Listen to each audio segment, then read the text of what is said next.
Excited to bring on my next guest on the show. I've wanted you on for, do you know, I've actually really wanted you on for a long time, so I'm really chuffed. So it's Miss Beverley Knight. How are you? I'm well. How are you? Really good, thank you. How are you kind of coping with this lockdown? Because it's such a strange time at the moment. It is a strange time, but I'm well. I'm okay. I'm enjoying the fact that I'm home, and I'm able to spend time like with my husband and my dog, and a bit of just time to be in one place at one time, which is unusual for me. Usually I'm here, there, and everywhere. So I'm managing okay. Yeah. I've got the light and the space, so I'm And you're keeping busy. You've brought out a new charity single as well, which is incredible. And you've done it for the NHS. yes. So I wanted to go back. How did that actually come about? Was it something you just thought of doing? The idea is not mine, so I can't take credit. It was Dominic and Alexander Lyon who came up with the idea. They're brothers who have an entertainments group, and of course they saw all their work flatline, and they live quite near a hospital, so they heard the sirens going back and forth all the time, and thought it'd be great to be able to do something in our capacity to help the NHS. So that's when they approached me and approached a producer, Ben Mitchell, and asked if we could do a charity record, and they had Lean on Me in mind, and I thought, great idea. Then I explained to them a little bit about my history with the NHS, my mum being a former nurse, my sister being a nurse dealing with the pandemic on the phone as NHS 111, a couple of aunts in hospitals and what have you as nurses. So I knew that it was something that would be really beneficial to the NHS from the inside view, So we made it happen inside of, I think it took about 10 days to pull the whole thing together. From idea to finished product was about 10 days. And I love the fact that it is Lean on Me, the song choice, because the words right now couldn't be any more relevant. And as a nation, I feel like we've all come together. We've really understood the people that are keeping the country together, the incredible work the NHS are doing. And I think that the song you brought out, it was needed, and it demonstrates, where we are as a country. I think Lean on Me is the perfect choice. The idea that we as a nation are leaning on the NHS to pull us through this, and then in relation, a lot of those NHS workers and key workers in general are now leaning on us to help them to stay safe. So it just couldn't have been a better choice for song. And for you, going back to the very beginning, did you actually grow up in like a musical family? Were you brought up around music? Yes, I was. Yeah, I came from a long line of musicians and singers, and so I came along, and I was no different in that regard. I had the performance bug as well, though. That was the thing that marked me out, and my voice was very distinctive. So I had a family who supported it straight away from the beginning and actively encouraged me to sing and to perform and to use the outlets that I had to do so. So I was really fortunate. And where did that big break kind of come from for you? Was there a moment where you thought, do you know what, this is actually happening now? I feel like this is going to be my career path. Well, I always knew I was going to make music. I just didn't know what the path would be or anything, but I always knew that was what I was going to do. But I got my first deal when I was 21. I was spotted, old school. I was spotted in a club singing by an A&R man, and offered the recording contract. I deferred on it until I finished my degree, or almost finished my degree. Released what I thought was going to be a taster single, and which was a song Flavour of the Old School. And then the next thing you know, that went crazy in all the clubs, and then suddenly I was up and running with my career. That was it. That was 26 years ago. Wow, I'm 27 years old. Oh God!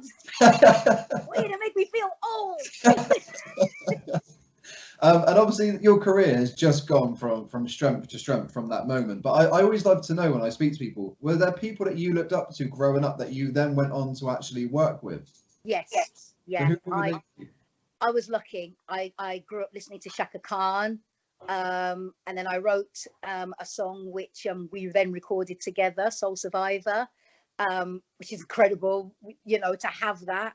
I grew up with Prince, just completely my number one artist. And then we ended up being on stage together a few times, which was brilliant.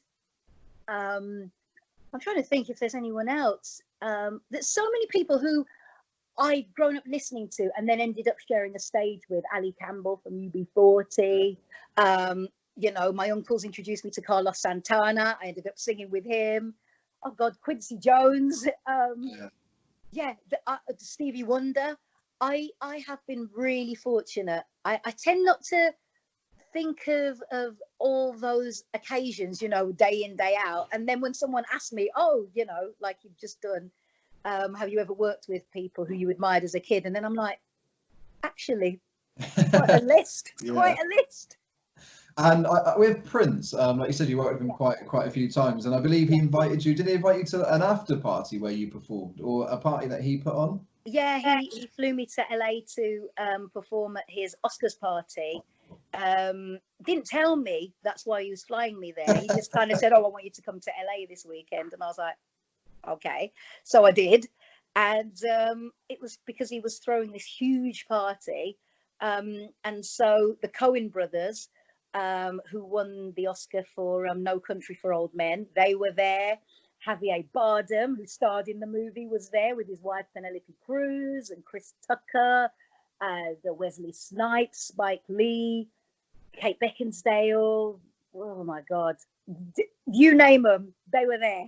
It was like crazy, and he had this like makeshift stage set up in this huge room that in his home in LA, and there's me, you know, with him and his band, and we're just jamming. Then he hands me the mic and says, "Oh yeah, I want you to sing Rocksteady," because that's what we'd done previously on stage before. So I got to entertain the great and good of Hollywood while he played guitar for me. And obviously, you can tell just from talking to you that music is something you're so passionate about. You live and you breathe it. So to actually get an honour from the Queen for something that you love doing must have been just one of those moments where you had to pinch yourself. Obviously, getting your MBE. So talk us through how you found out. Did they write to you? It was, I got a letter, which I've still got, to say, you know, you're getting an MBE for services to music and charity. And I can remember the day I told my parents, because you have to sit on the news. They tell you like 9 months in advance, and then they break the embargo, and then you're able to tell people. So I told my mum and dad, and I mean, they just could not believe what they were hearing, and I couldn't really. I still thought somehow there's a wind up going on here. And so I took mum and dad to the palace, and, you know, got the little medal pinned on me, and I've got my little photo. It was one of the most emotional days of my life. Looking at my dad, who never cries, you know, my dad was a tough guy, and I saw the tears in his eyes, and I thought, God, this is incredible. It was a really amazing moment. And was it the Queen that actually gave you the MBE? It was. Wow. It was the Queen.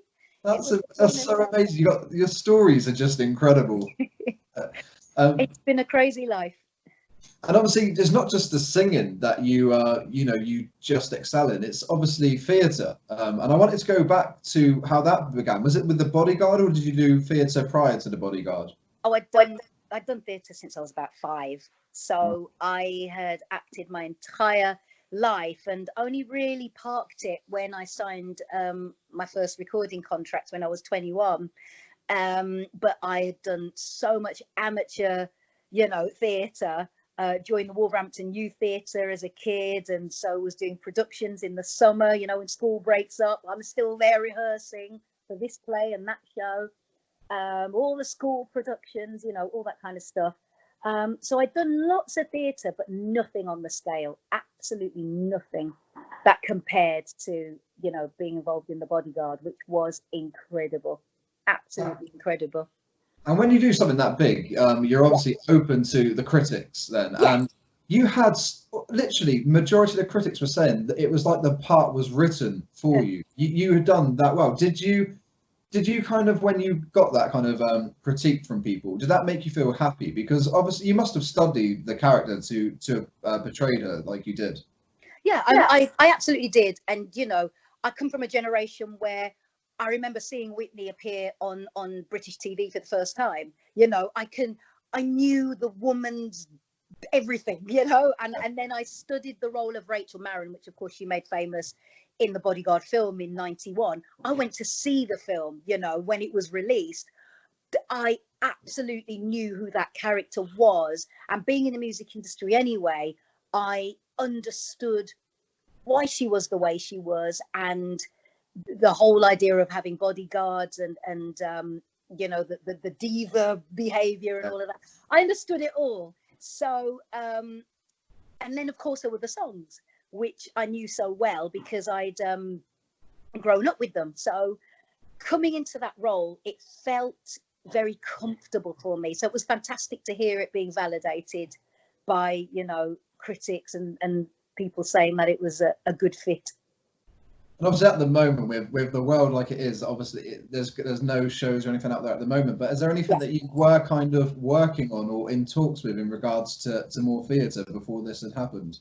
Yeah, I was due to be back in the West End in October in a musical called The Drifter's Girl, which is about Faye Treadwell, who managed the Drifters. So I was all geared up. Rehearsal was supposed to start in July. At the moment, I have no idea of what's happening with that now. Neither do the producers. No one really knows. You know, the entertainment industry is so up in the air. We just don't know what's going to happen. So fingers crossed. Anyone's guess. Anyone's guess. I've always wanted to know, because I've spoken to loads of people who've worked in the theatre over the years, like Kerry Ellis and many others, and I don't know how every single night you go out there and deliver such a strong performance, because it must take it out of you physically, because you're not only are you acting, then you're singing, and then the next day you're doing it again and again. Is there ever times when you're doing it you think, I don't think I can go out there and deliver what I normally do? Does it give you anxiety? Never. I don't get anxiety or anything like that.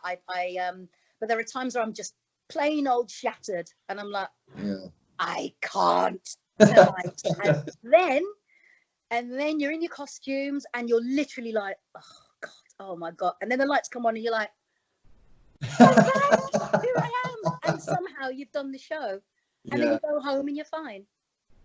Mad. It's the same thing sometimes where you got to go to the gym and you're shattered and you're like, I can't lift a thing. And then the adrenaline kicks in and you're like, right, okay. And then by the end of it, you've had a brilliant session. It's that similar thing. I've got to say, just talking to you, for the 15 minutes that we have, to hear how much of a career you've had already, and the fact is it's still going strong. Yes. And, you've been honoured, quite rightly so, for your services to music, the performances and the praise that you receive for them. It's just, you're such a talented person. I grew up around your music. My mum and dad are huge fans. Thank you. Appreciate it. Thank you very much for joining us. It's a pleasure. Absolute pleasure.